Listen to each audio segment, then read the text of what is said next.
lot to get through today. For those who may be wondering, the good lady wasn't here on Wednesday. I had my co-host Keaton Shaw with me on Wednesday, but today she's here. I know that in Tobago, I've run into a few people that commented on how they like to watch Karen. They lamented they didn't see her this week. She'll be here, don't worry. But there's a lot to get through. I want to try and get through all of it before she joins me, because last day of the week, last chance to get some commentary in on some very interesting topics. Now, if you checked out the daily newspapers already, you would have seen quite a few stories about murders, some old, some recent. It's just one of those things that I refrain from commenting on in its entirety because to some extent, I could never keep up. However, I just wanted to highlight that fact here once again of just how out of control it seems. And also, there's the Whistleblower Act, there's the new bail bill. I'm not going to comment on those yet. Hopefully, next week we'll get knee deep into that commentary. However, at the risk of sounding slightly hypocritical because I am putting off something for a later date, I just wanted to highlight one thing. The fact that, all right,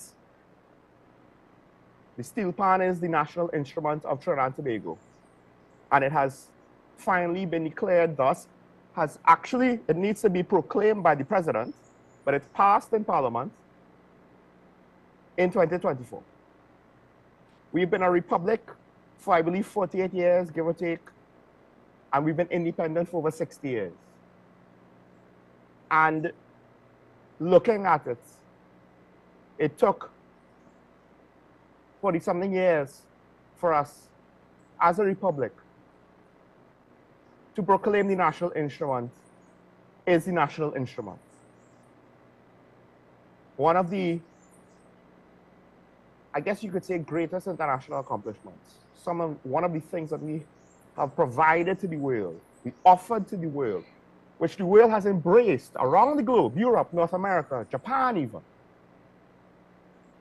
Is there any wonder that things just take extra long in this country? Because even for our own cultural heritage, we took almost half a century just to acknowledge it. Murder trials taken over a decade seems, quick in comparison. Obviously, I say that tongue-in-cheek. But just think about that for a second. This is one of the lowest of the low-hanging fruits. How many administrations have gone through? And to some extent, wouldn't it have made sense to do this a lot sooner?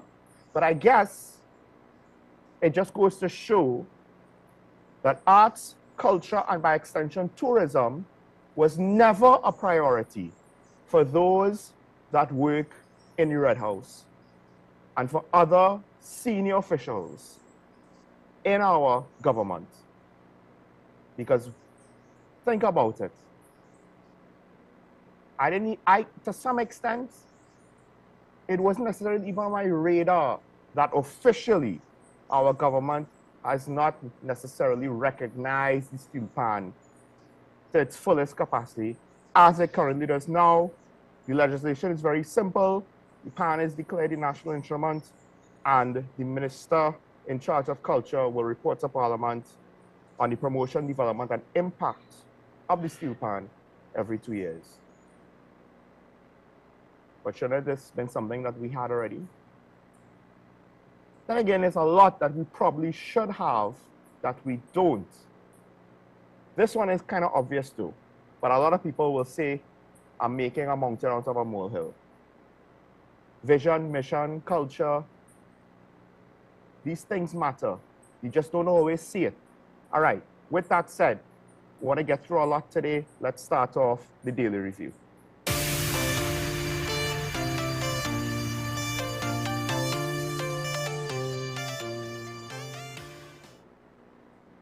And of course, the first story, it's at least on one of the front pages of today. The Prime Minister, he made some bold statements. And I said, at the end of the day, hasn't been proven yet in a court of law. We need to see that process through. I want to see You know, who's going to get charged, who's going to get convicted, all of these things matter. Until then, it's words. I did say that I am willing to believe what the Prime Minister said due to a few key phrases. When you add it all together, I don't necessarily want to make light of the situation. But to be fair, there are those who are questioning certain aspects of this because they are witnessing, or at least they are trying to point out a pattern of behavior. So, first off, Gary Griffith, political leader of the NTA, he's basically saying, look, the Prime Minister is gearing up for an election. And I did wonder to what extent the timing of it might matter. And he is quoted in one daily newspaper to say this is a red herring, right? He's also expecting himself to be involved, and to some degree, at least with the FUL matter, which was, I believe, spoken about by the Prime Minister in conjunction with this, that is proven to be true, as well as the fact that Commissioner Griffith was the commissioner that signed off on Pastor Brown being an SRP. So to what extent are they going to continue to push that link? I mean, if there's smoke, there's not always fire, hence why we need to see more. If there's more, give us more. And he pointed out that the ministry would be clueless if it did not know about a coup happening under its nose, which, again, that is at least a pertinent question, a reasonable question. Yes, the state was able to prevent anything from happening, but then if what they said is true, we do have to wonder to what extent oversight was done poorly, or was not done at all, or was not sufficient enough. And they were lucky to catch it on the back end. Then opposition MP Dr. Rudal Munilal, who's calling for the whole thing to be laid in Parliament. And he's pointed out, right, that currently, and it's not as though it's happened numerous times, but it's seemingly happened a few times. There's a pattern, as he puts it, of proposing what they call external civilian personnel to conduct sensitive investigations. Now, they might be retired former national security personnel, but they're retired, so technically they're civilian. Where they are protected by, or sensitive investigations, arrive at conclusions, and then keep the report private in Parliament generally, where they're protected by privilege, and indicate under privilege very damaging statements on personnel, very damaging statements on events, all from secret reports.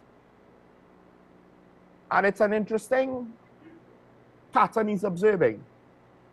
Of course, we had it with the meritless and the FUL situation, Stanley John, Police Service Commission. Then the Prime Minister wants to put a different report from a different set of retirees who, yes, they were commissioned to do the report, but he wants to lay it in Parliament. And in this case, he gives information, but to some extent, is it detailed information? Is it thorough information? Do we have all the context? Now, to what extent is it still sensitive? It's hard to say. But the flip side is, because our criminal justice system is so slow, yes, I get it. In some cases, the trials will happen down the line. But it's hard for the public to swallow the fact that claims are being made, and then there's this gap of period where it almost seems as like nothing is being done because the wheels of justice turn so slowly. It might as well be like how long it took for us to proclaim the steel pan as the national instrument. Now, perception-wise to the public, when that happens, it makes these claims seem empty because it appears as though nothing is being done about it. At least not until it's so late, half the country forgets the whole situation in the first place. So I found it interesting, and at the end of the day, transparency, accountability. And it comes back to what I've been saying for months, for the last couple of years, that the government, among others, is operating with a perception deficit in that the country has a bad perception of things like transparency. of having trust and confidence in what we're being told, of giving the benefit of the doubt. It's a bad perception because, and to some extent, government might not have done anything wrong, but because we don't know, because all we know leads us to negative assumptions or conclusions, and in many cases, they could try to clarify the situation, but they prefer not to. And now we're left in a situation where they complain that we're negative about how things are going, but they leave us in the dark. And what we do see is bad enough. It's hard to be positive about all of the things hidden from us. Now, let's end that there. Let's move on to the next story. Well, before we move on, there's also the question about other agencies being compromised, which, given the fact that even though Special Branch was able, apparently, allegedly, it's been claimed, to detect the situation and to intervene in the situation and to report to the government of the situation in time for the National Security Council to do something about it, I have issues about accountability with regards to other aspects of the national security apparatus. On this level, maybe not the TTPS, but with regards to the Coast Guard, the regiments, and the Air Guard, there seems to be a significant lack of accountability, especially with the Coast Guard. And if there's no accountability with regards to day-to-day patrols, then how are we going to be sure that there's going to be accountability and oversight sufficiently to ensure that further state agencies are compromised in a similar manner as what the government claims to have happened with the SSA? Right, now we move on. This is a story that I wanted to get into yesterday, and I found it a bit ridiculous. Bear with me with the language, right? The police commissioner has been taken to court by a businessman who applied for an FUL in 2010. And apparently that application has been just wallowing in limbo for the last 14 years. Now, the police commissioner has agreed to decide on the FUL application within the next 6 months. And I find myself flabbergasted by that statement. I'm not entirely sure what the practical limitations of our office are with regards to FUL applications. But from what I understand, and maybe I'm wrong, I don't think it's supposed to be that complicated. The only thing that will make 6 months, because again, she was taken to court over this, right? And this is to some extent a slight concession on behalf of the commissioner. All right, fine.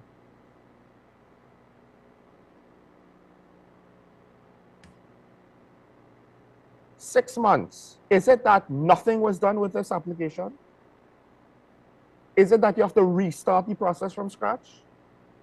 What's going on? Because as was pointed out by others, the commissioner's part of it, it's not as though the commissioner takes every application and has to go through page by page, line by line, word by word, process it herself. There's a whole unit, I don't know how large or small it is, apparently like many things with regards to our bureaucracy, probably not large enough to do the legwork. She just has to sign off on it. Of course, do her due diligence, but at her level, it's not going to be months of due diligence. So where does the 6 months come in? And again, you're being taken to court, and I get it. It's not as though it wouldn't necessarily be right of it to say, well, we just give it to you as compensation. Fine, I understand that. This sort of situation is not so simple.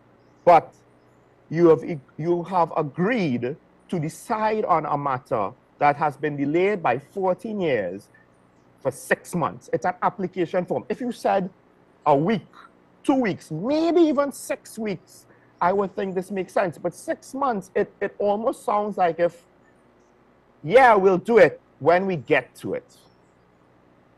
And a part of me wonders what's going to happen in 6 months. Maybe what, you're going to ask for another 6 months? I mean, and maybe, is it that with regards to FUL applications, it takes 4 months of just interviewing, tracking down people who knows the applicants, interview them, is it that intense? Is it that deep? I don't know. I don't think it is. I'm of the impression that it's not, that the process should not, for an individual application, necessarily take 6 months. Maybe I'm wrong. Although, if it is so, someone please explain that to me. That will put a big hole in the opposition's promise in the stand your ground laws that they want to potentially enact in arming the population so that we could defend ourselves. If it takes this long to just do one application, I don't think that's the case. Or at least maybe it takes that long because they don't have enough people to do the legwork. Maybe it takes that long because there's a backlog. Although somehow Commissioner Griffith did 6,000 in a year, some would say, that's a smoking gun. Is it? Or did he just give a situation that had a tremendous backlog attention? We don't know for sure. We just know that there are competing claims, his side, the government side. But like the previous story, we're not really given any pertinent, significant information, factual on the record. And then the government will complain why everybody doesn't believe them. Because of things like this. Let's move on to the next story. Again, this one came out from yesterday's news, but I wanted to highlight it. 4 people attempted to apply for visas to go to the US. And on their application, they claim to be police officers when they weren't. A 24-year-old woman, a 63-year-old man, a 43-year-old woman, and a 34-year-old woman. They were arrested at their homes and in one case at the embassy on Marley Street. And there's a part of me that wonders, in what world did people think this was a good idea? To falsely state that you're a police officer on a visa application. How did they think they weren't going to get caught?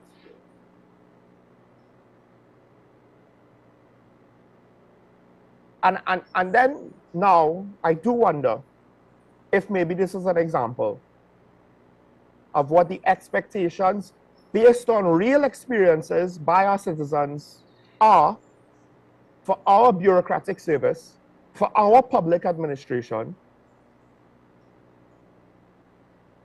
We have such a low expectation, but yet we don't understand. Just because if we think we're inefficient, we're slow, we're not thorough, that doesn't mean the Americans are going to be.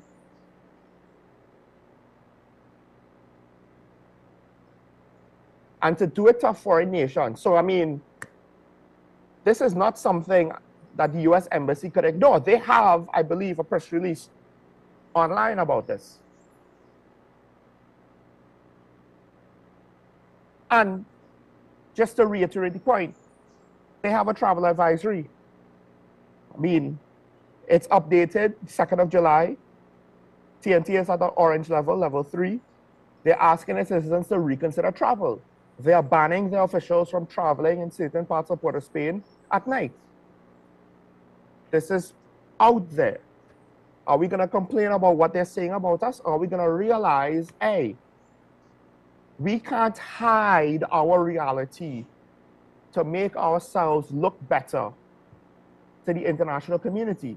You know, I'm sure you've gone into situations where your parents, hey, don't say that out loud. Don't talk about your business in public. Some bacchanal going on in the family. It could be minor, it could be major. But the old people don't want it to spread. Stop shouting. Don't reveal anything. And I understand that. You don't necessarily want to reveal your business to people. But we've reached the point now where we no longer apparently could do that. Because when we have our own citizens attempting to commit fraud on visa applications, and we ain't talking anything, we're not talking minor fraud, or I declared my assets to be a little bit more than they were, or my job title, maybe I made it sound better than it actually was. No, they claim to have a whole different profession. And potentially, depending on how far they went and how successful they were, could have indirectly caused a little bit of a black mark on the TTPS. But thankfully, they were caught. They've been arrested. We'll wait to see if they're charged, if they're convicted, depending, right?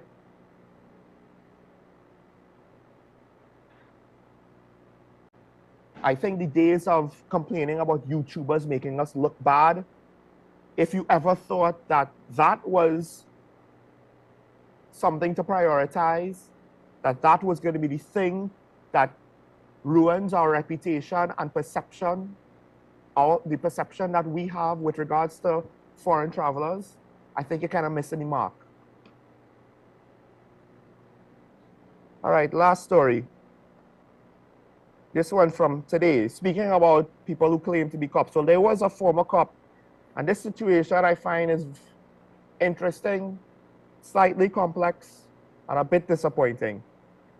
A former police officer in 2014, he was accused of accepting a bribe. And the investigating officers seemingly, potentially bungled the whole thing by holding him from anywhere, depending on which report you read, from 4 to 8 days, attempting to do at least 3 different lineups or identification parades or exercises, because one apparently was done in a food court, and the first one failed because the other people in the lineup didn't look like him, so it wouldn't have been, I believe, valid. And then the other 2 attempts, the witnesses could not pick him out. And he was, the arresting officers continued to hold him, continued to trying to go through lineup exercises to get witnesses to ID him, continuing to fail, and they held him without charges for 4 to 8 days. And this is something I know that my co-host would love, and by love I mean hate. Now the state has been ordered to pay $350,000+ to him because of what he went through. Because he was a police officer who was arrested, potentially arrested on shaky grounds, on flimsy charges, on unsubstantiated charges, not enough evidence, potentially. And then he was released to have to go back into the workplace in a situation where one could argue it was no longer tenable for him to remain there. Hence, his livelihood was affected.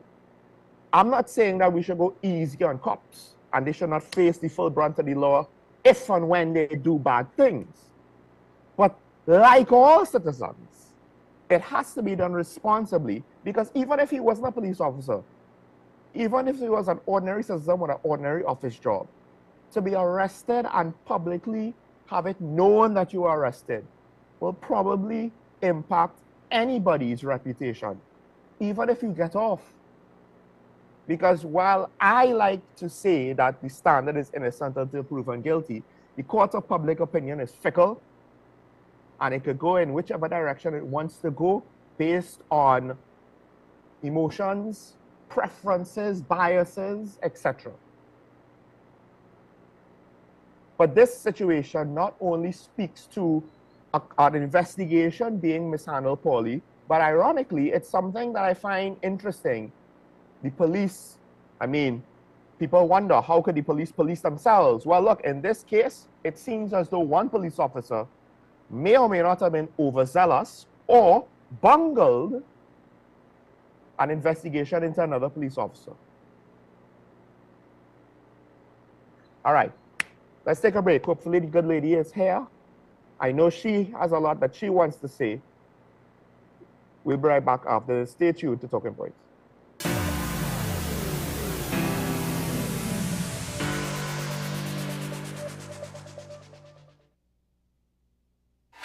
FanZone, your reliable, authentic supplier, has just gotten better. You can now visit our website www.fanzonett.com for your authentic wear and collectibles. The only place where you can use both your Visa debit and credit cards. Visit our website fanzonett.com to make your purchase today.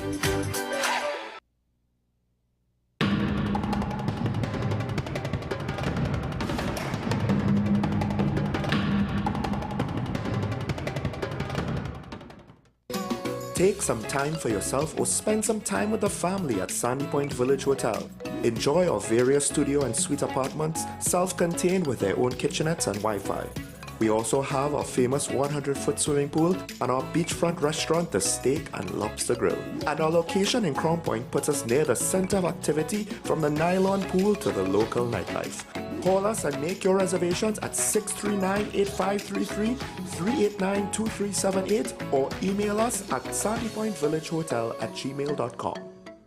This is 10 questions. I'm Andy Johnson. The distance from where we should be in the world in going forward on our commitments with climate change. The effects of climate change that cannot be accounted for, it's called loss and damage. And we're seeing loss and damage happening so much more in this decade and the previous decade. The principal term there was this question of the correspondent banking issues. That is why we're trying to build capacity with this country here, Trinidad and Tobago, and other countries in the region. Man is not showing any signs of stopping or even slowing down. More than half of the forest in Trinidad is already gone. All the plants and all the animals and all of the nice clean water and fresh air and everything had to be on this planet for humanity to have a chance. We have small change when it comes to countries that can take decisions, and when they speak, the world listens.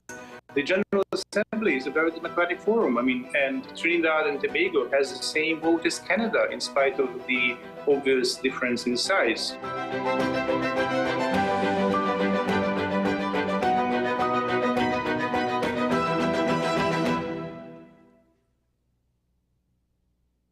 This is Face of Sports, WESN Content Capital. How you felt about the kiss on the lip? That's the business. I'm not to do with that. I find that was distasteful. The national senior team, whether you like it or not, that is the model for all other teams to follow. I'm assuming that the regional requirement may be a much stricter requirement. This is not about Pro League and Super League. This is a league run by the Normalization Committee that I'm responsible for. Nobody expected FIFA to fund this arrangement. If we don't get a professional attitude towards this, we are doomed for failure. You break the balance, trip the leg, control the body. They ain't gonna stand put forever. Why you want the Chiefs to lose so? Why you want the Chiefs to lose so? They already have two. Lamar don't Why? have. You're jealous because you know the Chiefs getting closer to the Patriots. Let's go to the last part. No, of the not no. Let's go to the last part.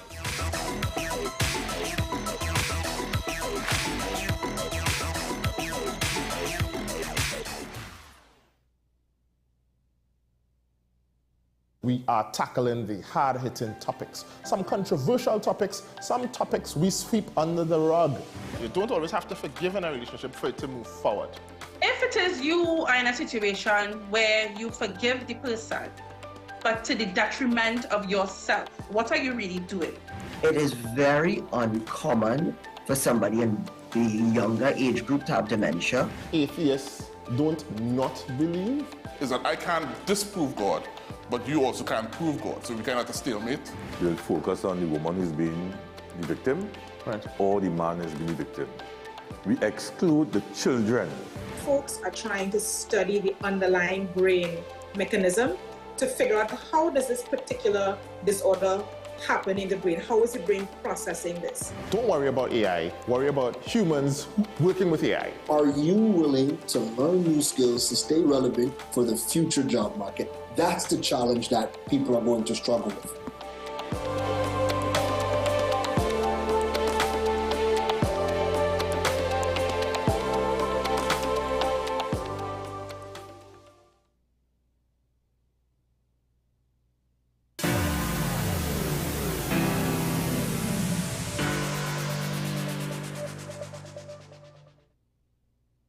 And we're back here. Talking Point is at Sandy Point. Sean Michael Small on the Sister Isle, joined by the good lady herself, former Minister of Finance and attorney at law. I know that some people, they do not like it when we have to move the schedule around, but unfortunately it is what it is. But she's here with us on Friday. She's in the AC. I am in the heat, broiling like a roast chicken. Karen Shashera. I actually wouldn't mind if we were able to swap places right now. I'll be quite honest. Yes, Sean, we believe you. We believe that you want to be out of Tobago with the sea in the background, yes. Of course, we all believe you. But anyway, let me start by saying good morning to everyone. Good morning to Sean, all the listeners, and especially we have some very loyal listeners. It really is very heartwarming, if I could use that term, to have people who follow us and have critique. And I'd just like to shout out one of them, Plowing Whale, if you're watching this. Thanks for your viewership. Yes, we really do appreciate it. So before I start on what I was coming to speak about, and I'm going to have to only deal with three of those topic areas under this broad heading. First, our CARICOM brothers and sisters. I know all of us, or nearly all of us, either have friends, relatives, family members living in islands that have been hard hit by Hurricane Beryl. I mean, Carriacou, Union Island, those the Grenada and St. Vincent, even Barbados along the coastline with the boats. I'm sure people have seen videos of that. Jamaica along the coastline, and these are countries that depend on tourism. So our prayers and our thoughts go with our CARICOM brothers and sisters, and know that we are united behind you, and that we, Trinidad, I'm seeing efforts being made to give some support, financial, food, water, etc. So as I said, our thoughts and prayers are with you. And on that note, I have to commend the Prime Minister for the offer that he made for the school children of those islands to come to Trinidad to continue their schooling, especially after we've gone through the pandemic. I mean, that has been a setback for nearly every country. Yeah. But for him to have made that offer really shows you what the spirit of CARICOM is about, and it is, I commend him for doing so. The implementing is probably going to be a little difficult, but the fact that he came out immediately and made that offer, I commend him, and that speaks to what the spirit of CARICOM should be. So those are the two things I wanted to say in upfront. So I'm not going to talk about British politics, we're about here Trinidad politics. And I think everybody has a television and can follow that and come to their own conclusions. But what I really wanted to speak about, we know, and I want to say this, that when I speak on issues, I try very much support what I say by the facts that are given in the established newspapers, established journals, so that it is not done by opinion. You may not agree with it, but I do try at all times to support it with some facts. And so what I have noticed increasingly is as if we are going slowly like a drumbeat, slowly but surely towards an autocracy rather than the democratic republic that our constitution at section 1 says that we are. And we're seeing that by actions of the executive, and also that this theory or this system that we inherited from England in 1962 with the separation of powers, the Westminster model, is really not a workable one for us, especially when you're dealing with executive and legislative. Anybody follow the English elections? Yes, I said I was going to talk about it, but there are 650 MPs, okay? And only about 15 cabinet ministers. I won't go into it. But the point about it, there is real separation between the legislative, the MPs, 650 of them, in the House, and the cabinet, which only has about 15 members. And so we see that that's where the judiciary in our country plays even a more critical role. And why am I raising that today? I'm raising that in relation to 3 points, and I'm going to leave it at those 3 points. And what it really speaks to is there is a movement, slowly but surely, towards imposing a form of autocracy, which is an executive overreach, which I had spoken of, but it goes unabated. So I can't go into each of them in detail, but I will mention the first one, which is the sale of CLICO which the CLICO auditors are denied access to the financial statement of the Methanol Holdings Limited. And the Methanol Holdings Limited, that is the auditors are KPMG. That is an internationally recognized global auditor. And they gave the reason why they gave a qualified audit statement and that opinion. They put a disclaimer And they said it was because they were denied the ability to obtain sufficient appropriate audit evidence on the financial information, not only of MHL, but another one. But I'm dealing with Methanol Holdings. And the reason why I have a particular interest in that, the Methanol Holdings Limited is part of our energy, a major part of our energy sector. And it came up because when in 2009, yes, I signed the MOU on behalf of the government of Trinidad and Tobago with CL Financial, that none of CL Financial assets or CLICO's assets were to be, first of all, they were to disclose all, some of which they had not, and also disclose it and then get approval for sale. Well, 3 days after signing the MOU, behind the government's back, I was the minister at the time, I could certainly say that without fear of contradiction, behind the government's back, they sold the CLICO Methanol Holdings Limited, the 34% shareholding of CL Financial and 17% of the of CLICO's shareholding to Proman, the Proman Limited, Proman. And they did that 3 days later for the amount of, I think it was 34 million, a gross undervalue. Because in fact, when this matter went to arbitration at some point in time, they valued the shares at over in US Consolidated Energy Limited, which is the subsidiary of Proman, and has its shares in Methanol Holdings at 1.175 billion US. That's nearly 7.5 billion US. And this government sold those shares for 2.3 billion. Now, why are we so concerned? We're concerned because the auditor is saying that they have not been able to have access to relevant documents concerning MHCL, but more importantly, the court cases. I was involved in the first court, the High Court, as a witness for the CLICO, when I confirmed that we did not know about the sale until 3 days after, and the government, the High Court judge held that the sale would be set aside, that there was over 139, more than maybe, I think it's 160 million US dollars in dividends, plus interest, that Proman had to pay to CLICO minus the sale price of 34 million. So they set aside the agreement and ordered that they pay the dividends. They went to the Court of Appeal. The Court of Appeal not only confirmed the decision of the High Court, but added that there had to be fraud involved, that Proman had been involved in fraud, because there was no way that in 3 days that Proman could not have known that the sale was not approved by the government. Why? Because even in their agreement, it takes about 2 weeks to evaluate the price of the shares.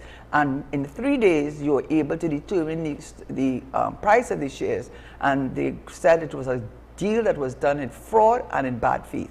So when you have a Court of Appeal decision coming out in July, and then you learn in December 2023, unknowns to us, that's what the Guardian said, they published in 2024 that the government had sold the shares for 2.3 billion TT to Consolidated Energy Limited, which is a subsidiary of Proman. Something is terribly, terribly, terribly wrong there. You have a judgment from the Court of Appeal setting aside. You have a judgment from the Court of Appeal saying that they have to pay the dividend less the sale price. You have a judgment from the Court of Appeal that is saying that it was fraudulent and a bad faith agreement, and it's also fraud involved. That's very serious when a court says you are guilty of fraud, because the standard is very high for that. You have that, and you have the Proman saying they're going to appeal to the Privy Council, and in January 2024 they talk about going to the Privy Council to appeal the decision, and then you learn that in December 2023, after the court had made the ruling that the government sold the shares into a subsidiary of Proman for 2.3 billion TT dollars, and you have the auditor coming out and saying they had to give a qualified, I don't know the language that they use, but they give a qualified their audit of the MHCL sale, because They said they were denied audit, they were denied access. It was in the Guardian. Legal auditor denied access to MHIL information. And therefore, they said they had a disclaimer of opinion in which it declined to express an opinion on Clico's accounts was because the auditor was unable to obtain sufficient appropriate audit evidence over the transaction of the material subsidiary MA Methanol Holdings that are included in these consolidated financial statements as at and for the year ending December 31st, 2023. So I have said what I've had to say on that, and you put the 2 and 2. Yes, go ahead. No, well, I mean, but there are other things that you wanted to point out, things that, you know, could, to say it in a light manner, you know, where procedures seemingly are circumvented or yes, well, I wanted to stop with that, with Clico, because I didn't want, at this point in time, that is information is out there, and it's clear that something is terribly wrong. And if you want to talk about something that is lacking in transparency, lacking in accountability to the people. But it's not the only one. Right, so this is why I'm turning now to the Auditor General. And the only reason I'm turning to the Auditor General, because look at the reason why the KPMG, the auditors for the Clico, said that they had to give a qualified report or disclaimer. Well, it's the same thing with the Auditor General. The Auditor General, I don't want to go through all the facts, but the fact of the matter is, by statute, Exchequer and Audit Act, Section 9, the Auditor General's role is to protect you and me, the citizens of this country, because they require the government, the Treasury they call it, that's really Ministry of Finance, to submit certain documents, revenue expenditure statements, submitted by documentary evidence by at latest the 31st of January of the year. They did that. Having done that, they come in March or something, or sometime in February, March, and now want to say, oh, they made a mistake. Now, the point I'm making on that, this is the point I'm making on that. They saying that they made a mistake, there was an error in doing that. But, and it seemed as though they were putting a lot of pressure on the Auditor General to change the revenue statement and increase it by over 3-point-something billion, and then they settled with 2.3 billion or something like that. The fact of the matter is, not only was it after the January 31st period, but the Auditor General sent a team to the Ministry of Finance and said that the team of senior auditors could find no reliable evidence, documentation, which is what is required under Section 9 of the Exchequer and Audit Act, to support the increase in the revenue to, by 2.3 billion. So she has said that, and more than that, the Auditor General is protected from exactly what is going on with the Minister of Finance. The Auditor General under 116(6), which of the Constitution or Supreme Law says, in the exercise of his function, the Auditor General shall not be subject to the direction of any person or authority.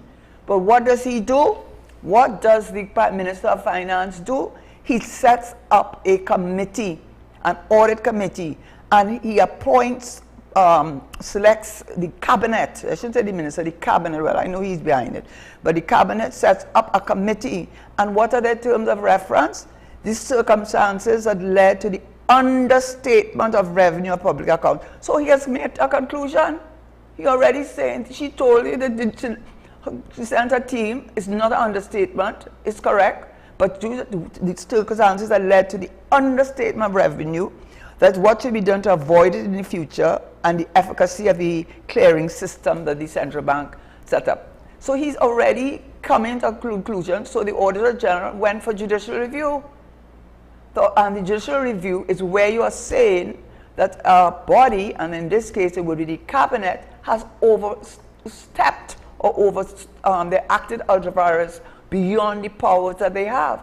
And the Court of Appeal overturned the lower court and said, yes, she's entitled to the judicial review of that decision to set up a committee, which is in effect questioning her and going against her constitutional protection that is given to the Auditor General in our Constitution.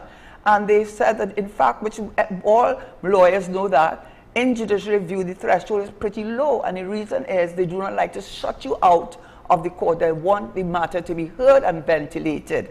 This is why you use judicial review, is the threshold is pretty low. So she has gone and succeeded at the Court of Appeal to say that the actions of the cabinet in setting up this committee, and look at the terms of reference, you already saying what you have already come to a conclusion. And she has, so now the government, the executive of this country is going now to the Privy Council to challenge that decision. I'm waiting to see that outcome. I am waiting to see that outcome. I am not a soothsayer or anything like that, but it just stands to reason that the Court of Appeal's decision will be upheld. And the final example that I wanted, so that's two examples that have to question whether this government is acting in the interest of the people of Trinidad and Tobago. And we have to set aside our, whatever biases that we have, because that is what allows corruption. And I'm not saying there's corruption here, but that is what, in a general sense, when things are not adding up, when the math's not mathsing, as they say, when the math's not mathsing, and things are being done by the government which seem to go against the whole idea of a democratic republic, it makes you question where we are going. And the more recent example, all these are recent, is the sale of the refinery. The sale of the refinery after the Prime Minister closed down the refinery in 2018. The startup to that refinery, which is why, if I remember well, Patriotic could not raise, Patriot? Could not raise. Sorry. What you going to say? Sorry, I got it wrong. I mixed up a political subgroup with the Patriots bid for the OWC. Yes. So one of the reasons that it became after the Prime Minister said at about 2 weeks before the election in Palo Seco, what's wrong with them? Ready to sign on the dotted line and ready to go forward, right? At that time, he knew already that there had been an agreement that they put a lien on Trinidad and Tobago Petroleum Holdings Limited, which included Heritage, Paria, which were all part of Petrotrin anyhow. There were divisions of Petrotrin anyhow, and the refinery. And if any of those were not able to meet their obligations, then they would go after any of those assets. And that is what caused the whole deal to fall apart with Patriot, because the government certainly gave the impression that it was a done deal for the Patriots to get it. Now, after how many years? 6 years. You could imagine the reason that they were saying that this additional amount that they were looking for to start the refinery was because the startup of it, bring it back, could have been mothballed for so many years. Now it's 6 years later. You think it's going to be cheaper or even more expensive to bring it back into working order? Of course it's going to be. So now you want to open it back up, but that's not the point. The point is that should be dealt with under the Public Procurement and Public Disposal Act. That is where it should be dealt with. But guess what? As I said already, Act number 5 of 2016 set out the provisions for disposal of what they call state lands, which that would fall under. But the regulations have to be made. That's 2016 is 8 years later. No regulations made. So because no regulations made, guess who cannot look at the bids, the 6 bids? The regulator. That's who can't look at it. And the Central Tenders Board Act was abolished when the Procurement Act came into being. So guess who's looking at it? Guess who's deciding who should get it? The Cabinet. The Cabinet. And guess who the Prime Minister has made it? Just as how he made it clear he didn't want Gary Griffith to be Commissioner of Police, right? And went there on the same day with the President when, coincidentally, the head of the Police Service Commission came to bring in her list. I'm not supporting Gary Griffith or not. I'm dealing with the issue. Yes. Right? Please, I am dealing with the issue. And here he was number 1 on the list, and all of a sudden the President says the list was immediately withdrawn. and the Prime Minister happened to have been there. So much for independence. But the last one is that with the refinery, just as how we made it clear, which is wrong, that he did not want Gary Griffith to be chosen as the next Commissioner of Police, although that power was going to be given to the Parliament, right? Would be given to the Parliament because of the amendment to the Constitution in 2006. He is now singing the praises of this Naveen Jindal, who is an industrialist, one of the wealthiest industrialists in India, and is before the courts in India for money laundering and, let me see, concerning some coal blocks. His allegations that are made in 2018 also influenced his screening committee to allow the coal block. In other words, he's involved in criminal conspiracy. These are the charges: criminal conspiracy, cheating, criminal breach of trust, and money laundering, and in contravention and prevention of corruption act. And this was given only last year, was he given permission by a judge to leave the country. So for the last 6 years, the man can't leave the country. And guess what our Prime Minister says? Singing the praises of this man.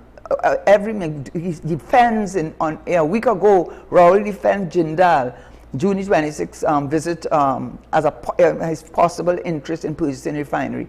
And in that same June, hear what he said.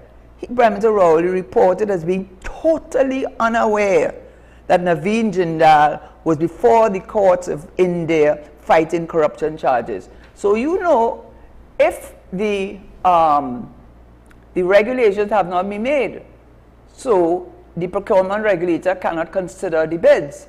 But you know that if that was put before the regulator, according to the regulator and the provisions in that act, there's no way that this Naveen Jindal would be considered as a prospective choice. But who is making the decision? The cabinet, the executive. And the executive is making it very clear that is their choice. So I've given you 3 examples. I mean, I could talk about the senior counsel thing with the Prime Minister. I mean, they got rid of that in England years ago. Because for the same reasons that we have, that and other reasons, there was claims of racism, and, you know, there were other things, but also the politics of it. And we have, again, still the senior counsels being chosen. And I don't want to say nay or yea about any one of them, but wouldn't it not be better that the senior counsels be chosen by persons from the profession, and they are the ones best to determine that, rather than a Prime Minister who gives the President the names of which he wants, and then the President gives the list, reads out the list of those. I find the procurement one the most interesting, at least right now for this topic, because the government said it's not watered down. It's not watered down. You know, it's been declared. It's operational. There's a regulator. There's an office. There's a this. There's a that. And yet you're right. How could it be that you want to tout this procurement legislation as being something that's going to do so much in order to ensure that, you know, government's purchasing as well as sales of state assets are going to be done with the full accountability powers that this law offers? And then, currently speaking, something like the refinery, not just an important asset, but a contentious one surrounded with controversy about whether it should have been open, closed, who should operate it, etc., could be done at the pleasure of cabinet without any sort of independent body oversight, which, to my understanding, that was the whole point of the procurement legislation. Am I? Yes, you're exactly right. And I did check it with let's say, an unimpeachable source with regard to exactly the impact of that. And so it is absolutely wrong. And on top of that, the Prime Minister coming out and saying, so what is wrong? What is it good for Trinidad? Why is it good for Trinidad? Trinidad is fighting so much corruption. This country is so corrupt. I could call it the white envelope country. Everybody, I mean, it's a known fact that people perceive the country to be a very corrupt one. Karen, looking at the government's claims about corruption with FULs, I won't be surprised if we will not get the full picture. Oh, yes. Because part of the corruption will be the fact that, look, when your ease of doing business and your bureaucracy moves so slow, we turn the other way at a certain level of it, and a lot of people might end up being complicit at various levels over these issues, but including the FUL one.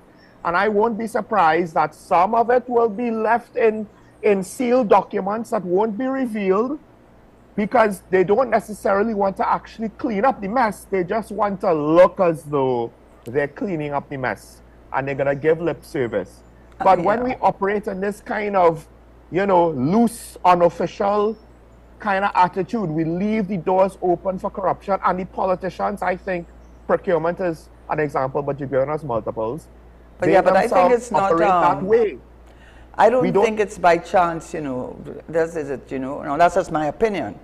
Yes. My opinion is that it's deliberate. You see, there are different ways of doing. There's more than one way to skin a cat, as they say, right? So I do not think it's by chance, because for the fact that this matter should end up before the cabinet is unacceptable, because the whole idea behind it was, it's not only transparency, accountability, and value for money.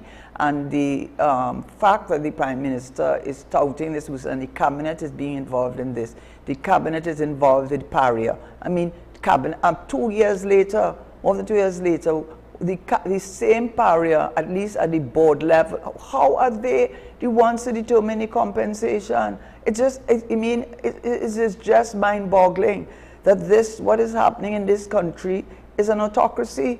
And all these things are, in my respectful opinion, you may think it is by chance, but why didn't we learn that since December 2023, that the government sold the methanol holdings to, allegedly, to a subsidiary of Proman, when they had a judgment from the Court of Appeals saying that those, you know, the sale was set aside, and there was so much owing in terms of dividends alone. There's something terribly wrong, that why we have to find out these things as we are finding them out. And that Auditor, I think the Auditor General thing is terrible. You could set up a committee to look and see why there was an understatement. Well, yeah, it's not no understatement. She said it was right. No, and not just that. It goes back to the fact that the process does not allow, I don't think there's any legal process that allows for the minister to do what he did. Probe into the Auditor General. Exactly. And then the actual legal process outlined, the minister, like his prime minister in a meritless situation, circumvented it. Now, there's no one to actually enforce the fact that, look, the law says you had to lay the report in Parliament at the next session. You didn't do it. You tried to stall for time. You ended up having to do it at the very next session anyway. What did you gain? This is one of the things that I don't understand. Some of these things, the government circumvents the rules, and they don't actually gain anything. He was a sore loser. He was angry. I want to say this.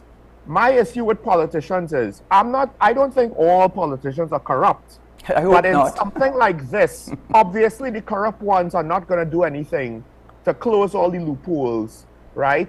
And to close off all the avenues of which they exploit the system. But to the rest of the politicians who are not partaking in that sort of stuff, how many of them know what's going on and are silent? I think there are a lot that are. Strength to stand up to the situation. I understand it's not an easy battle, Karen. Yeah. But at the end of the day, if they're silent about it and they know about it, to some extent they're complicit. That is true, and I make no excuses for them. And but you know, having been, there's always an inner cabinet in any government. Yes, there's always going to be that, and there are always people who are willing to turn blind eye, because when you go against the government, they can destroy you. You know, destroy your name, and make sure that you get no employment. And it's especially so in the case of Trinidad and Tobago, because whereas in other countries are big enough to allow Walmarts to exist, But of course, Walmart gets a lot of its products from small and large suppliers. So everybody gets a piece of the action. In Trinidad and Tobago, where you have a very tiny minority owning nearly everything, and nearly on every single board, on everywhere that you could possibly look for a job, everywhere that you could possibly look to acquire something, and they have the kind of influence that you and I will not have. Many people, that ease of doing business, you sometimes wonder if they keep all those steps in place to frustrate you, you know? Yes. And because when you spending a whole year to finally get approval, and that happens all the time, whether it's the regional corporation, whether the minister, whoever's supposed to be, the doctor, the public health, whatever it is, the 9-10 steps you have to go through.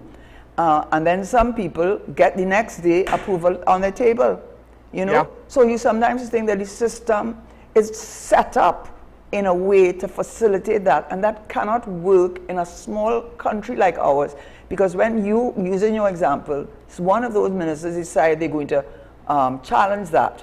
Well, you know what? Well, if they are senators, they've gone through completely, because they don't even have they don't even have a salary to get after that. But they don't not only have a salary to get after that, they are blacklisted.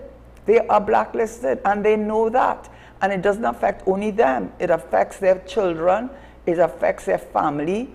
It affects their work. You know, it has a wide effect. So sometimes they think, so the whole thing, just my last point, I said I wasn't going to talk about the British elections, but one thing they were saying, I was listening to BBC yesterday, they're saying the elections in England are becoming more and more presidential in nature, meaning that persons are very much concerned about the quality of the leadership, and it starts and ends there, your leadership. And the problem in Trinidad and Tobago is the quality of your leadership. And so when you have a leader that sends certain signals and behaves in a certain way, you know to shut up, or you will be in real difficulties, especially if you're a senator and even an MP, with you are in trouble, and your family. And I can say that from my own personal experience. Karen, I think we have a leadership deficit. And there was a quote that I've used the last 2 days, basically about when you have authority and responsibility and you want to shift blame and you want to pass on blame, the people will all of a sudden not start to recognize or respect your leadership. And I think it's only natural when you are not holding yourself to account, showing the people that you're holding yourself to account. They're going to look at that and they're going to respond to that naturally, each individually. And I do find more and more, my only thing is, UK, they went with an alternative. And look how many conservative prime ministers that party has gone through, right? In a manner of what? 2 to 3 years, right? Whereas we hold on to the past.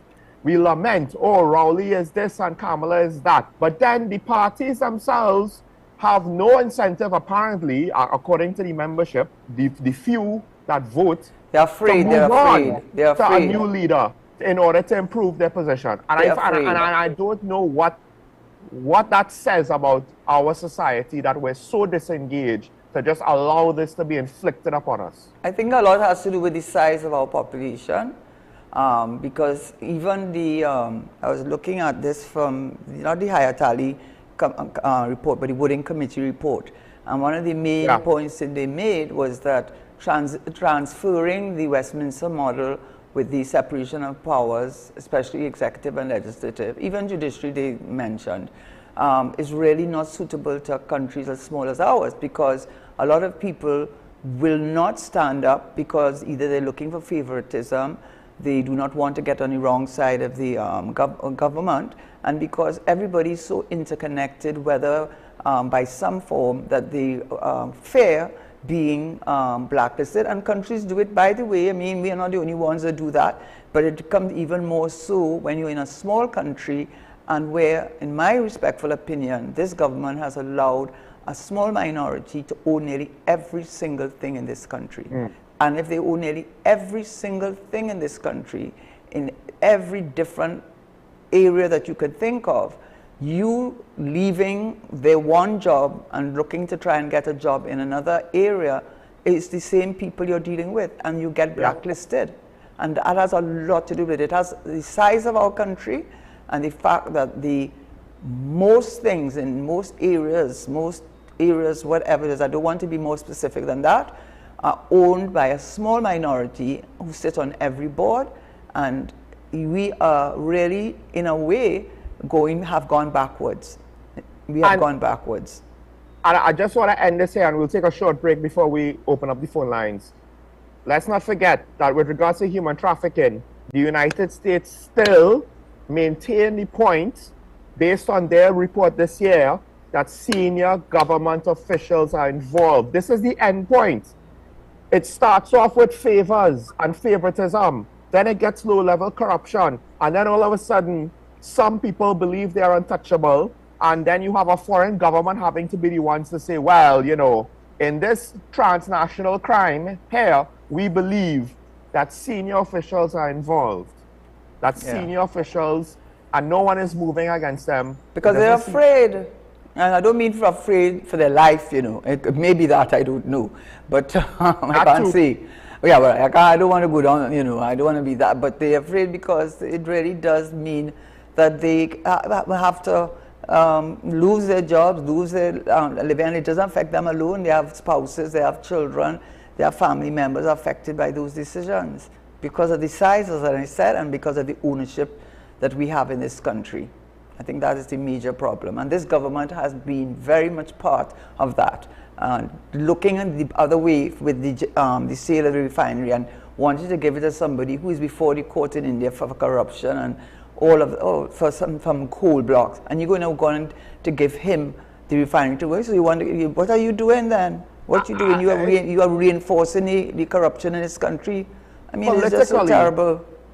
If a British Prime Minister or an American President did that, I am pretty sure they would be impeached so fast. Yes, but we couldn't have time to blink. But let's say English, and we come from English. We are part of the a former colony of England. We inherited their system of government. Yeah. Right? Their system of government is different to the American system of government, where there's so many other you know, there are differences. Yeah, but I think, Karen, I think it's universal.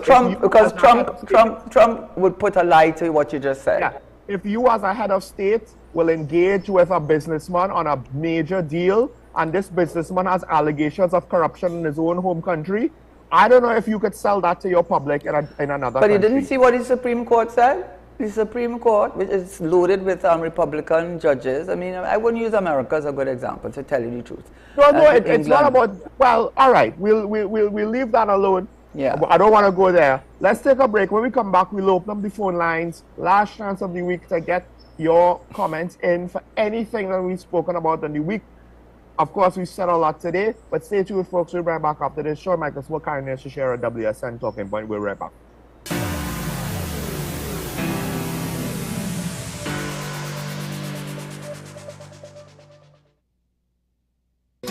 Take some time for yourself or spend some time with the family at Sandy Point Village Hotel. Enjoy our various studio and suite apartments, self-contained with their own kitchenettes and Wi-Fi. We also have our famous 100-foot swimming pool and our beachfront restaurant, The Steak and Lobster Grill. And our location in Crown Point puts us near the center of activity, from the nylon pool to the local nightlife.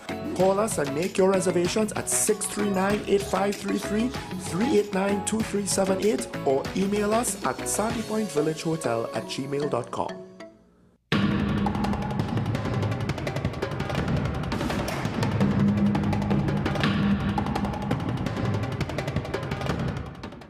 Hello there and welcome to AM Prime on WESN Content Capital. Before we even start this repatriation and reintegration process, we've already failed, or are we doomed to fail? You've got to invest in the institutions that you've established to carry out those sorts of core functions.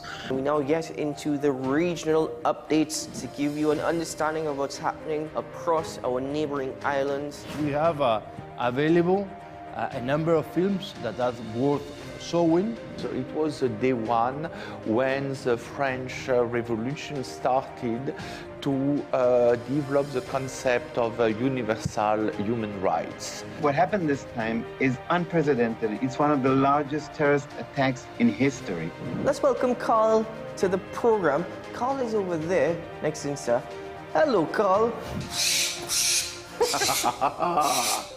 Silky anteater or pygmy anteater, and we have 2 of the 3 species of anteaters right here.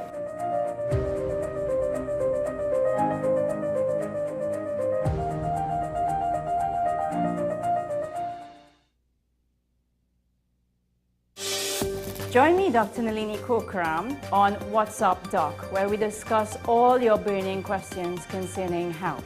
Trinidad and Tobago is among one of the highest risk group of patients that develop this form of genetic breast cancer. What I'd like to take home from a short interview like this, screening. You must screen. Because it's silent. It's silent. Yeah. And because it's silent, you don't know it's there. What's Up Doc, every Tuesday and Thursday on WESN, Content Capital.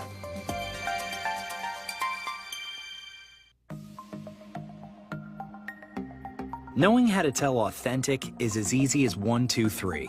Find it, match it, search it. Step 1. Find the style number on the tag. Step 2. Match the style number inside the jersey with the number on the tag. Step 3. Search it. A quick Google search of the style number will verify the jersey is authentic when the search results match the jersey being searched. Don't be fooled by counterfeit jerseys. Before you buy, remember to find it, match it, search it. Fan Zone, 2 locations nationwide. Center City Mall, Chaguanas and Movietown, Port of Spain. Nationwide delivery available.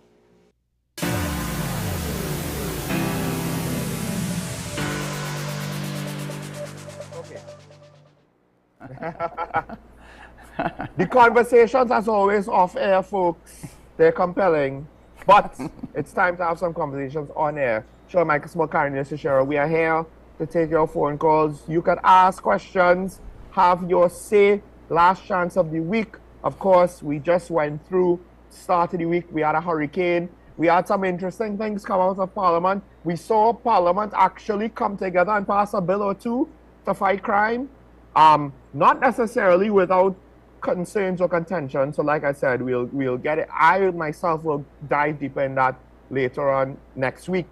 But yeah, I think I would leave it for next week to talk about the bail amendment, because I don't think people recognize again, but that's another, yes. So but it's too it's too involved to talk about today. Yeah. And of course, I think one of the things, folks, that we're always trying to do here on Talking Point, it's an ongoing conversation. Some people might say, well, why are you talking about this? I have a call from Faisabad. I don't know if you're hearing it, you know. I hearing it in the studio. Yes. No. You will hear the director. I won't, but they're communicating with me. Oh, they are? Okay. So we have Faisabad on the line. Good morning, caller, you on the air. Morning. Morning. Karen, you gave us a mouthful there. I mean, you really educated John Public this morning with a lot of vital information. But first of all, you know what I think, Carol, are looking at the plot by the SSA as alleged by the Prime Minister. I wonder if we are heading to another 1990, because all the ingredients seem to be right. And people don't wake up one morning and decide to plan a plot or a coup. There must be some valid reasons behind it.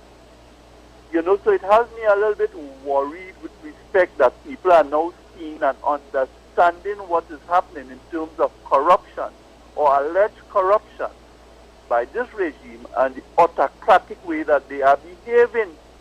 Definitely people are being oppressed, and you are seeing signs of people rebelling in very, very subtle ways.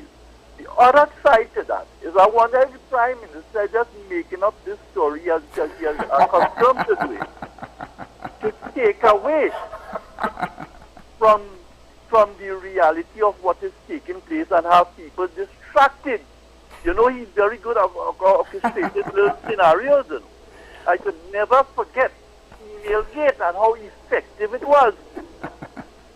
Are you there with me, Karen? I am laughing because I absolutely think that you are spot on in that SSA. And you see what has happened to the government, unfortunately, is that people have become so cynical and so skeptical about anything that the government says, and the kind of obfuscation, you know, not being transparent, you know, that they wonder if he's doing what he's done so many times, deflect, because the issue with the refinery, that's a serious issue, right? Exactly. Why is he pushing so hard for this man to get it when this man facing corruption charges and money laundering, right? And when the judicial review said that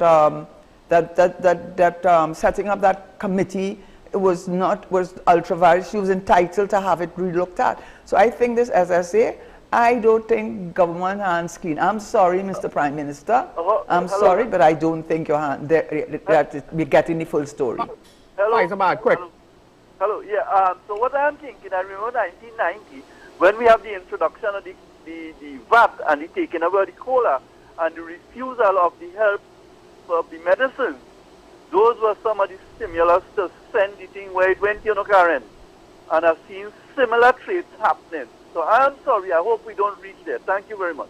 Yeah, so I'm sorry that I interrupted you. I thought you had finished, but what I was really saying is, because of the reasons I gave, I am withholding my opinion on what he's saying. He's trying to get the country that they're doing this. So I don't know. I don't think we're getting the full story. On the line. Okay. Morning, caller. You're on the air. Yes, good morning. Morning. I have a question here. This pertains to any government. Is it possible that people, you know, all the opposition could take government, if they lose the election, could take the government to court for mismanagement? By well, I mean, I don't know that the Constitution allows for that. You can have a vote among the government ministers who can then, I think you need 10, who can write to the president and say that they have no confidence in the leader. And that would cause the parliament, I think, to be prorogued. I think that is what is, and the same thing goes for the opposition leader also, but I think the president has a say in that. I think it potentially sets a bad precedent because those things could then be weaponized to use politically, like we've seen in other places. But of course, if it goes so far as to break the law, well then yes. But there's already things in place for that. But it has to reach that level, I think. And who is it that you broke the law? I mean, what you might charge a person, because I don't think there's any immunity as they've given to a president in the United States. There's no immunity or prime minister, even in office, as far as I know, from that. The president has immunity, but not the prime minister. But I don't think what we want is a more. We have somebody on the line. Yes, we have Woodbrook on the line. Morning, caller. You on the air? Morning. Hello. I'm calling from Woodbrook. Yes. Go ahead. Yes, go ahead, caller. You're on the air. Yes, Karen, I would like to remind you of a statement you made about 2 or 3 months ago concerning Mr. Rowley, Dr. Rowley being summoned by the U.S. security agency. He didn't go voluntarily. Your opinion is that he was summoned. And I wanted to connect the dots with the SSA fiasco. And you'll see soon after he was summoned to the U.S., this whole fiasco came out about the SSA. As well as SORT. I don't know if you recall that too, that they also were called to abandon SORT, and the Commissioner of Police for that acting, I think, Jacob, I think it was, said that the reason why they could not have abandoned SORT because the government of the United States said they would not be giving any financial support because of the incidents of extrajudicial murders as well deaths as well as, in particular, the 2 men who fell off the chair and died. So I do think that the United States has called them up to talk about what is going on with the transnational crime, and whatever they're doing it in response to the United States, because I have no confidence in this government. I do not think that they are honest. I do not think that they have the interests of the country at heart. I think they have the interests of a small minority and themselves. Yeah, somebody's on the, you get no, Call, are you still with us? Well, okay, I think the caller might have hung up the phone, but I'll say this. It's an interesting point you raised. I wasn't necessarily looking to go there, but I thought about it because it was in the report, right? He was meeting with United States security officials just before he comes back down here to deal with the SSA. He says it's the PSB, I believe, our TTPS Professional Standards Bureau that investigated the SSA. Maybe it was the Americans. And I mean, the Americans report about transnational crime, Karen, with regards to the senior officials on human trafficking. The Americans are the ones that provided the information that private firearms are potentially being used in the commission of crimes. They say it's a firearm. And only their scanner working. Only their scanner working. So, but the thing about it is, when the opposition said, how could this have happened under your watch? The Prime Minister countered saying, but under our watch, the police, the PSB, detected it and we dealt with it. But if it wasn't local law enforcement that detected it, that started investigating it, if we had to get tipped off by the Americans, it sinks the Prime Minister's counter to the opposition and to others who claim this happened under your watch. How could you all let this happen? And because essentially, potentially, we had to be bailed out by foreign big brother. If not, I think, and also you don't know if you recall, incident of this big haul of cocaine that they and the newspapers. I don't know why, but there had to be a reason why they questioned why did they allow the cocaine to reach to Trinidad and be actually have it land it was down in Chaguaramas area, but it was the United States. It wasn't us. I've never heard, maybe I don't know, but I never heard of any big cocaine haul made by this government's either defense, the Coast Guard, or the police. I know the Spanish captain found some cocaine. I know the United States tell us when they get cocaine, and I have to act, and I know that, but I don't know any time when they did. And whenever they have a haul of guns, what a haul of guns, you know how much guns they have out there? They're talking about 70,000 rounds. Listen, all of a sudden you find that out, all of a sudden you find them guns. Do you know what's the problem? I will say this is the problem. I wish I was not so skeptical. I wish I had faith. If somebody's calling, tell me, please. Huh? No, go ahead, Karen, go ahead. I wish I did not have this level of cynicism and skepticism. I wish I didn't. I wish I had the confidence that people have in Mia Motley, in Prime Minister Holness. I wish we had that in our country. Even Dr. Ishran Ali, I so respect him when he gave that interview with carbon emissions. He put them in their place. I wish I had a Prime Minister that when he spoke and when his senior inner cabinet spoke, they could believe them when they spoke. But unfortunately, too many things have been done over the years that they have squandered that ability for us to have that faith and confidence. So with the SSA thing, I am sure I am not alone, unless you are, one of those till are dead and you don't care. You don't want to hear anything. But I am sure we're not hearing any full SSA story. I am sure we're not hearing any full SSA story. Well, Karen, let's connect some dots here on the other side, because the caller started off from the other perspective. Let's assume there's something here, there's something real here that happened about people looking to somehow replace political leadership. Yes. And I think that potentially the threat might have been more practical and realistic. It might not have replaced the leadership, but it might have caused a lot of damage, like 1990, right? But the point is, Karen, you have pointed out first, and then I have also pointed out, but I believe you said it first, even before me. Look at Haiti. Look at destabilization. Look at the fact that at the end of the day, if you push a population too far, then more and more they will become disgruntled and they will respond in extreme ways, in ways that might surprise you. And it might not take long for it to go to reach that final step. It might take a long time to travel most of the journey down there. But then once we get just before that point, we'll go from peace to chaos. You think there's peace. You think there's peace. And that's that thing with the Sedition Act. You didn't notice they had to drop that thing with that man? Because it's a pack of nonsense. But actually, it's really not a pack of nonsense, because it was really being used to send a message to people who go on TikTok or Instagram or whatever media platform they use. You be careful, because we could charge you with sedition. You be careful, because we could sue you for defamation, and your pocket could never be deep enough to handle that. So this country is operating under a government that is using all its means that it can to oppress any kind of, suppress any sort of You wanted to say? No. No, you go ahead. No, you go ahead. We have a caller, a last caller for the morning from Chiconas. Good morning, caller. I'm not getting that. I wasn't getting it. Caller, good morning. Caller? Hello? Hello? Hi, morning. You're on the air.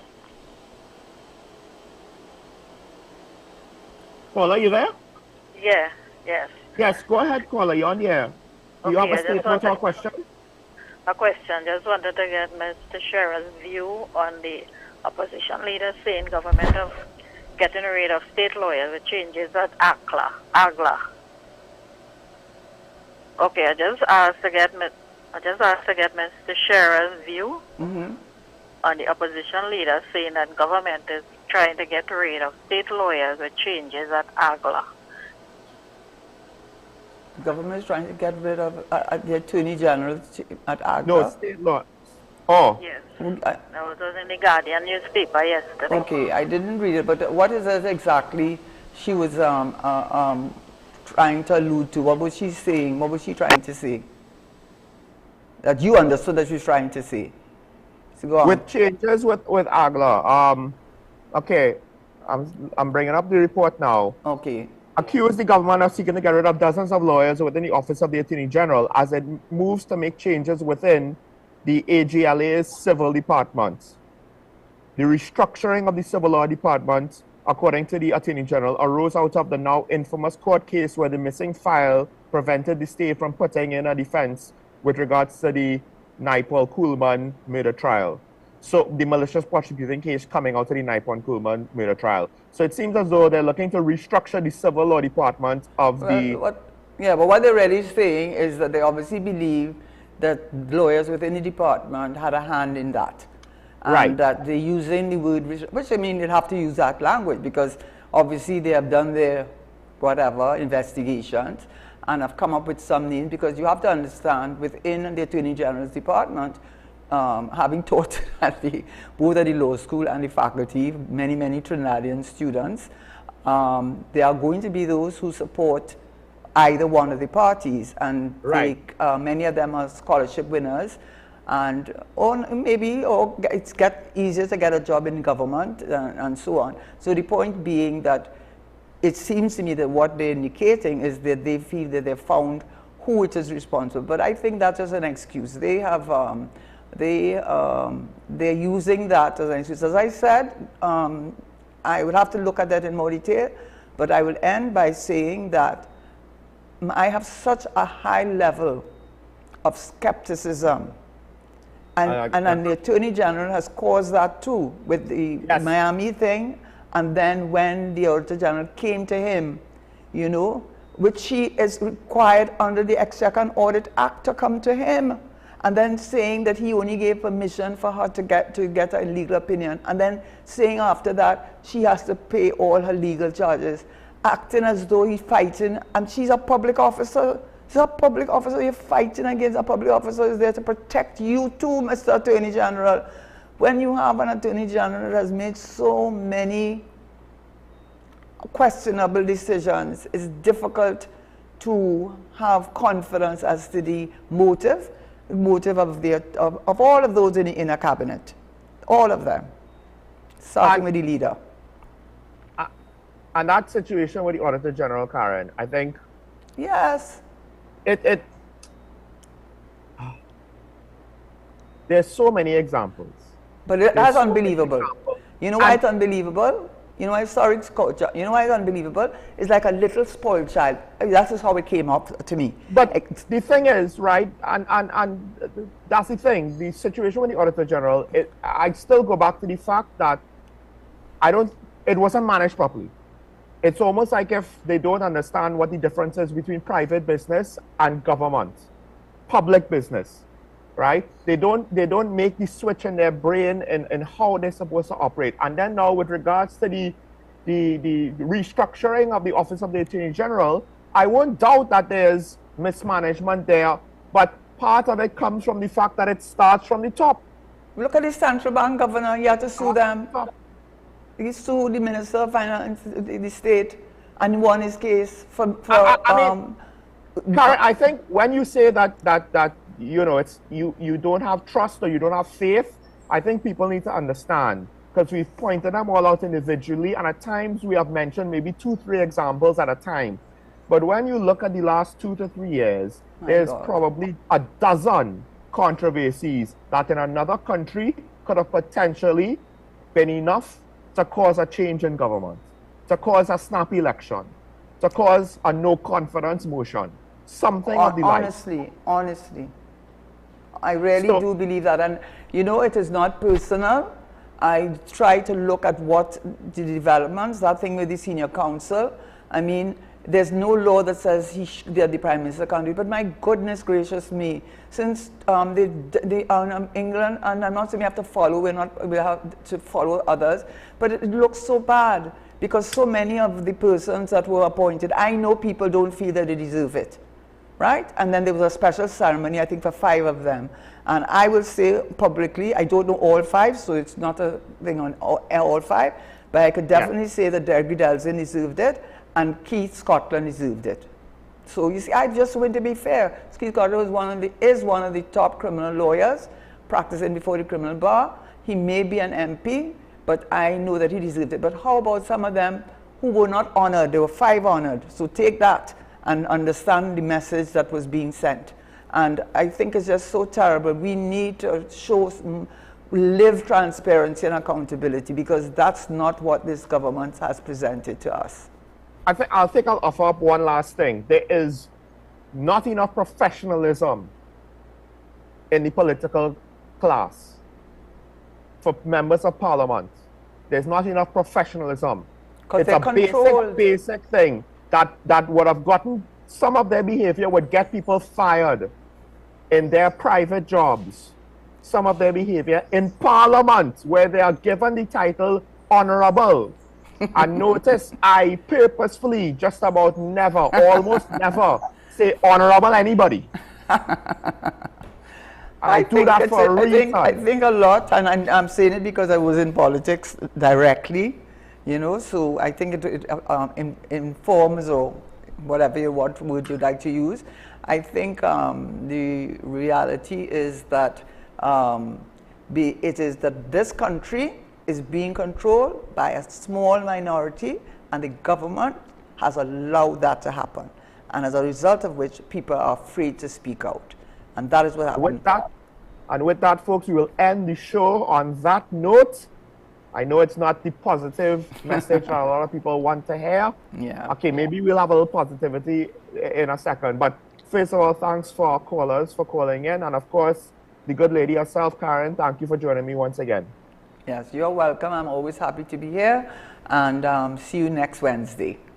Yes, Wednesday, folks. Yes, all right. Okay, guess for this week, it was Friday. Don't worry, she'll be back next Wednesday. And with that said, I will once again remind people, right? You can make today a better day. Maybe it won't be a good day. We should strive for a good day, but at least we can make it a better day for all of the people who we interact with. We could do it if we try, as my co-host always says. Always remember your allegiance to the Republic, our twin islands, our hidden treasures. We will see you next week Stay safe.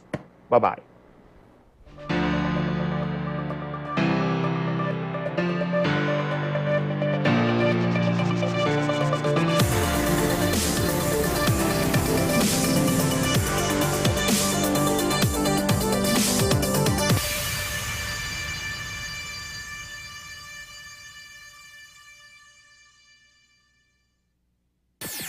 WESN.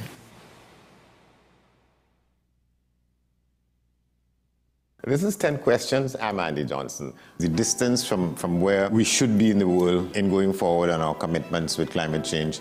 The effects of climate change that cannot be accounted for. It's called loss and damage, and we're seeing loss and damage happening so much more in this decade and the previous decade. The principal term there was this question of the correspondent banking issues. That is why we're trying to build capacity with this country here, Trinidad and Tobago, and other countries in the region. Man is not showing any signs of stopping or even slowing down. More than half of the forest in Trinidad is already gone. All the plants and all the animals and all of the nice clean water and fresh air and everything had to be on this planet for humanity to have a chance. We have small change when it comes to countries that can take decisions, and when they speak, the world listens. The General Assembly is a very democratic forum. And Trinidad and Tobago has the same vote as Canada, in spite of the obvious difference in size.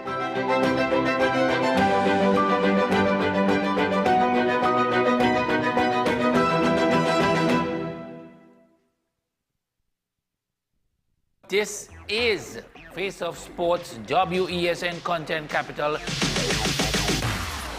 How you felt about the kiss on the lip? That's the business. I'm not to do with that. I find that was distasteful. The national senior team, whether you like it or not, that is the model for all other teams to follow.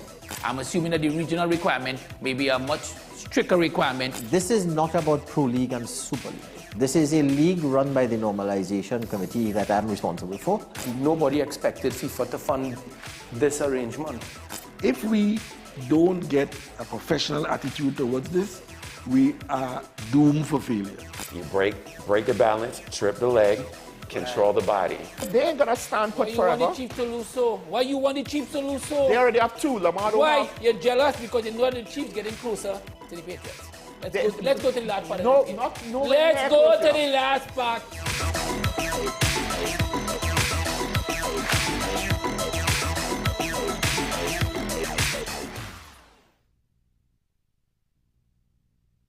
You are watching Strictly Legal on WESN Content Capital. Just give an overview of what exactly is that split arrangement. Nah, you don't need to register nothing. We can do that another time. But then it becomes a hit, and then everybody starts to want to claim. The laws that predate many of the independent countries' constitutions are going to be those colonial laws. We know there are an infinite amount of circumstances that would lead to a murder. I have a great idea and I have a great concept, but until it's actually expressed, it does not become intellectual property. Accomplishments or targets of a forensic accountant is to quantify what may have been lost. We believe we defend criminals and we manipulated the law and we exploited the system. A responsible journalist will reach out to the person who they have the information on for a comment.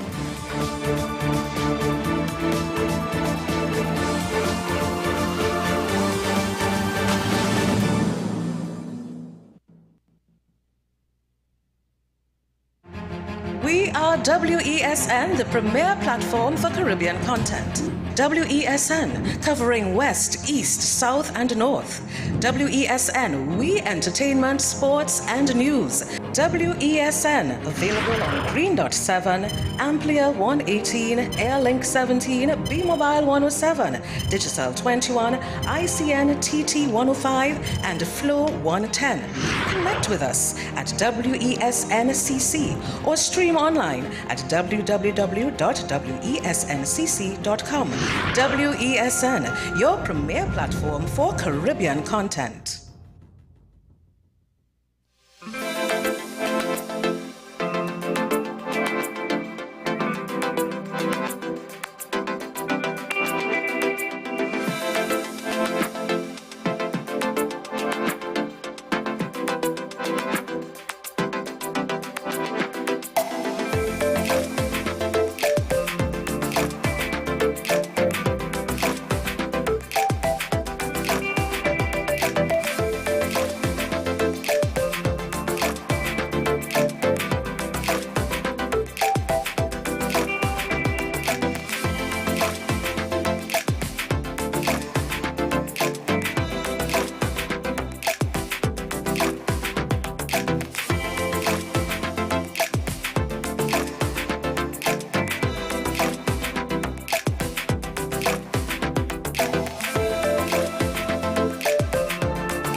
going to be on the captain, Cristiano Ronaldo. How are their chances looking?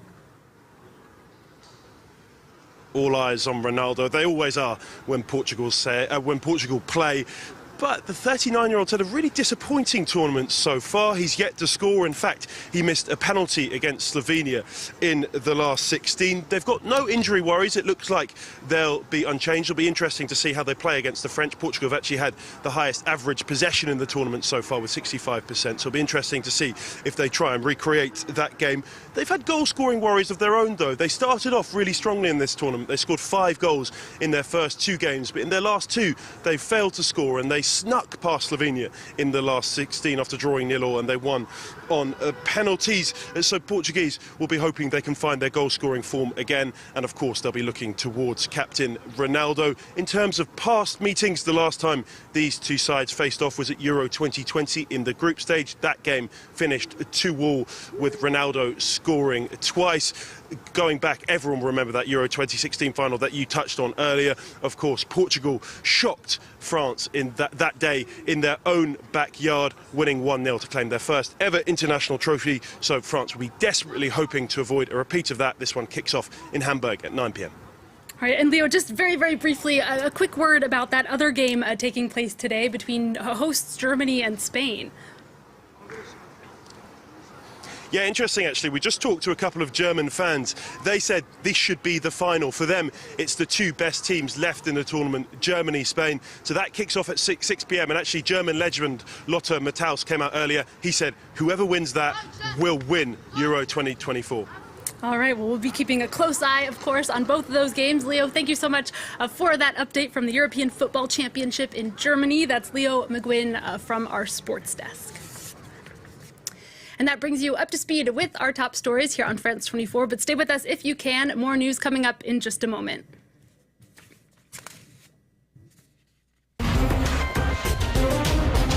Hello and welcome to Access Asia. I'm Delano D'Souza. Coming up on the show this week, a deadly tragedy in India. Over 120 mainly women killed after a stampede at a religious gathering in Uttar Pradesh. Tibetans in exile pledge to decide their own fate as questions swirl over who will replace the Dalai Lama.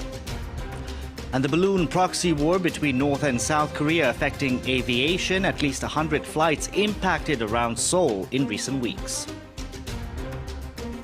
But first, authorities in India have arrested 6 people after a deadly stampede in the northern state of Uttar Pradesh. 121 people were killed in the tragedy. This after nearly 250,000 had gathered to listen to a guru. Now, virtually all the dead are women. To talk more about this human tragedy, we can bring in Sanjay Srivastava, a professor in the Department of Anthropology and Sociology at SOAS. Thank you so much for joining us on the program. Firstly, what exactly was this gathering?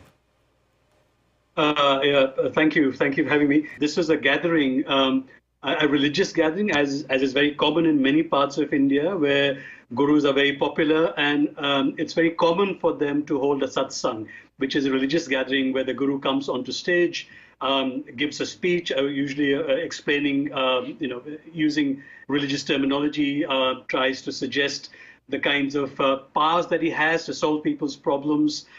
Gives advice on a range of things. So this is in the nature of what's referred to as a satsang, and these are very common. They happen in different parts of India, particularly in North India, where large crowds, usually not so much in large metropolitan cities, but what India is referred to as Tier 2 and Tier 3 cities, smaller cities, large crowds come to pay respect to their guru, who then holds forth gives a discourse on a range of religious issues. So what security protocols would have been in place?